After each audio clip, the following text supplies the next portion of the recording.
Would you kindly subscribe? We've came pretty far, leaders of Araxis. We've done a lot of basic things, and I know I haven't been nice to some of you little delicate flowers, but it was for your own good. Today begins Planetside 2's World Domination series, whatever the heck that is, and now is the time to start mastering the finer points of a flawless invasion. The kind of invasion that hits so hard your enemy immediately scatters and can't form a counterattack. There are several key factors to making your assaults perfect. Many of these things are things I covered in previous videos, and other things are excuses for some more sweet MS Paint drawings. Invasions require a lot of prep time in a little amount of time. The optimal time between prep and assault is under 60 seconds, so you need to be fast. Firstly, you need to make sure that the map is clear and you know what you're going into. Make sure that there isn't too large of an opposing force, or that you at least have superior arms and weapons to them. Looking at the map should take about 15 seconds at most. It doesn't take that much time to look around and rally your troops. Once you know the information you need to know, rally your troops and move out. Remember, you have to move out as a single unit to be effective.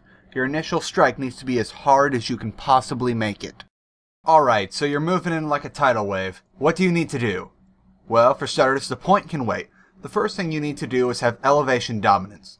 Look at this artistic rendition. When two forces meet on equal ground, the fight will go to whoever has more people or the better shot. When one faction secures all the rooftops and high positions in a given territory, suddenly the enemy has to now react to two different angles of attack instead of one, which effectively divides their firepower. However, the force in control of the higher areas can still shoot at one unified target, giving them a large advantage, because they're taking less fire individually, while the enemy is still taking the same amount of fire from them. Once elevation has been taken care of and you've got the enemy on the ropes, you're free to do two very important things: converting all the terminals you see in the base and locking down the spawn. Even if you aren't going to use any of those infantry and vehicle terminals laying around the base, the true benefit comes from that the enemy can't use them. Your assault can slip even if one guy runs out and grabs a sunderer, which the enemy can use to divide your forces by having another spawn. As for locking down the spawn room, I think the reason why goes without saying.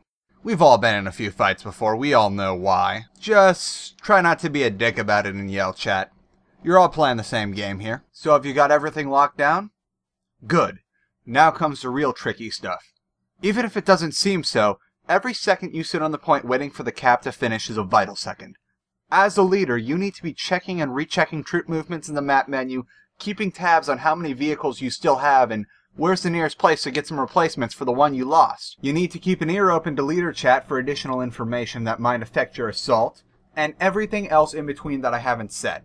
You also need to plan and make sure you have a plan ready for your troops at the 60-second mark of the cap so you can immediately move out once you're able to.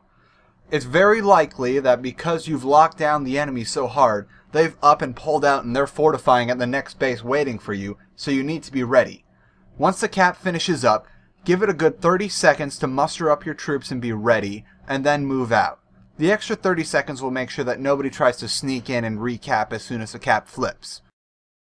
Now rinse and repeat these things as you give the continent you're on a more unified color. While you're using your advanced tactics to steamroll bases, make sure that your troops are still keeping their eyes peeled. When you hit an area this hard, you bring a lot of attention to your position, so be on the lookout for enemy reinforcements, whether they be in the form of tank zergs or gal drops or flash rushes, cause that does happen. Expect somebody to try and crash your party, and make sure not to allow any spawns that hold any sort of advantage, whether that be elevation, cover, or anything else that they can possibly think of. Once you have everything locked down, the real threat will always come from outside the base. One last thing about assaults. This doesn't have to be a platoon zerging operation.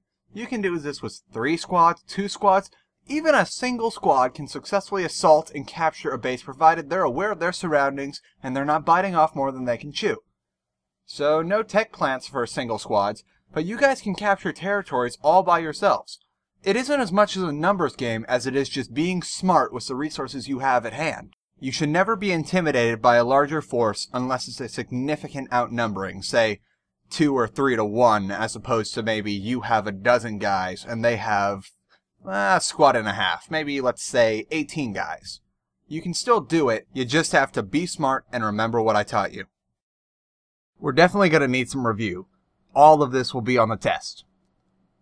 Be aware of your surroundings before going in, and move in as a unit. Being efficient with your time is key to a successful assault. Your first strike needs to be as hard as it can be. No stragglers. Maintain elevation dominance and control all of the terminals in a base. Every second sitting on the point is needed for gathering information and to be ready for the next attack.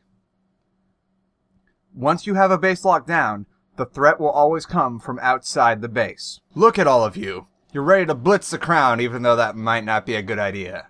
Remember all the things you've learned here today, Commander. Your platoons are counting on you for this. If you liked the video, or you just like me in general, be sure to like and share this video to all of your friends. Be sure to subscribe to my channel so you can see more Planetside 2 leadership tips every Saturday. I don't know how I'm going to do it with school, but I promise you I'll make every effort to upload more. Until next time, tacticians of Araxis.